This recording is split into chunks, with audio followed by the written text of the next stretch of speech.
Hey everyone, and welcome to the season 3 premiere of Lifestyle Today. I'm Justine Santinello.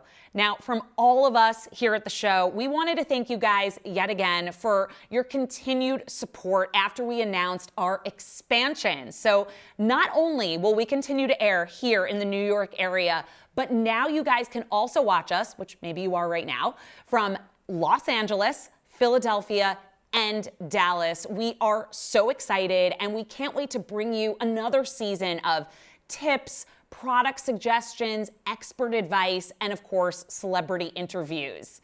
Now, let's jump right in.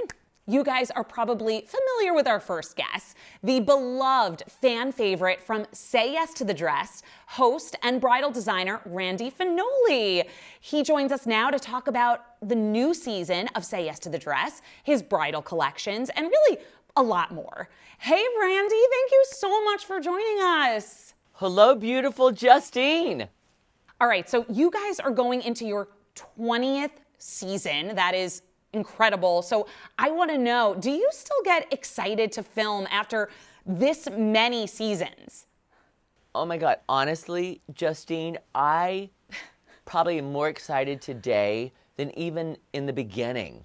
I've truly been able to have such an appreciation for our show because we tackle such interesting topics and such challenging subjects, but there's always this beautiful wedding at the end and this gorgeous couple that gives you hope, gives the viewer hope. And I think in these times we really need that. So, as I said, we touch on all these subjects that everyone goes through in their everyday lives, and the drama and the family and whatever, and the hardships, even like during COVID, and now, but there's a wedding and hope at the end of every episode. So I think the show's even better than ever, and I feel so blessed that I'm able to do it today.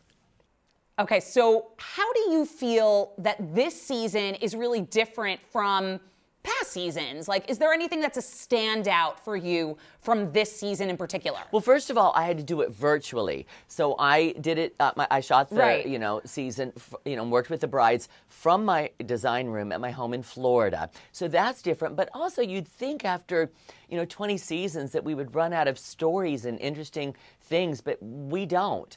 My on-set assistant got married, which is really incredible because she's so wonderful to me. She takes care of me. So I really had to be brutally honest with her and make sure that she ended up with the right dress. We married a throuple, which is a guy and 2 girls. Never done that before. We had, I think it was a nurse that was in New York City on the front lines of COVID. And one of the stories that really touched my heart was a bride that came in, and I've never had this happen before, and she was blind. So she had to literally depend on her entourage, myself, and her sense of touch to be able to choose her wedding dress. So even after 20 seasons, we never run out of great stories. All right, now switching gears a little bit, some people may not know that you have your own bridal collections. Can you tell us more about them?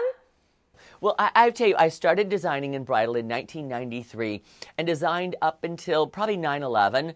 And then I'm like, I needed a little break. Moved to New Orleans, started in bridal again, then came Hurricane Katrina. Then I'm like, okay, so I'll take any job. So that's when I started working at Kleinfeld and started filming the show. And now I'm back designing, which is such a passion of mine, to be able to design dresses that make women feel beautiful. And for myself, I'm trying to produce a bridal collection that looks truly couture, but still very affordable, and that looks luxurious, that really covers the gamut from being boho to sexy to traditional, to kind of covers everything. All right, all of us want to know, of course, if there's any drama coming up. Can we expect any bridezillas or crazy families, maybe a crazy bridesmaid? Tell us. There's always drama on our show. And here's the thing that I'm so proud of our show. We do not script our show. We film it. We just let them be themselves, and we just capture it. Of course, I, egg it on, and we'll throw the entourage to the curb if they need to be, because I'm always team bride. I want to look out for that bride and make sure that she gets what she's looking for. So I've come to the point and realization that if I have to step in and tell a mom or a family member that they need to butt out, I will. I've just after this many years, I know that I have to really protect the bride. Team bride, I'm here to work for her. Oh, Randy, you are such a doll. Thank you so much for joining us. This was a pleasure. Thank you. Thank you so much.